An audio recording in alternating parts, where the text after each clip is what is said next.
The handlebar assembly consists of 3 handlebars with a plastic ball knob attached to each one. The handlebars attach to the feed shaft and allow you to feed the quill when drilling a hole. The most common issue with the handlebars is stripped threads where they attach to the feed shaft. Replacing the handlebar assembly is a repair that you can do yourself, and I'm going to show you how. Hi, I'm Mark Socha. Do-it-yourself repairs like these are easier than you might think. From lawn machines to cordless drills, kitchen mixers, Outdoor grills. our how-to videos walk you through each repair from start to finish. So doing it yourself means never having to do it alone. Let's get started. I'll begin by removing the old handlebars from the drill press. Each handlebar has a flat milled on it, so you can use a wrench to remove the handlebar.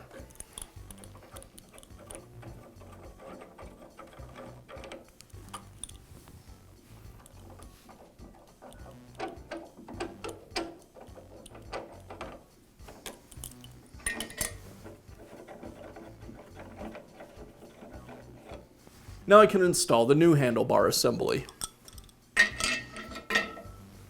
I'll thread each handlebar into the feed shaft and then secure it with a wrench. I want to be careful that I don't over tighten the handlebar or I will strip out the threads.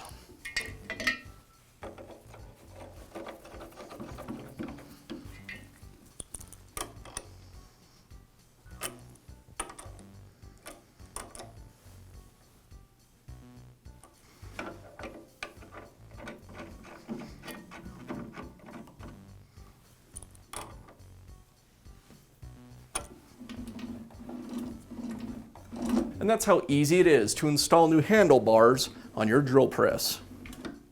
Be sure to check back often for new videos and expert advice. If you found this video helpful, give us a thumbs up And leave a comment.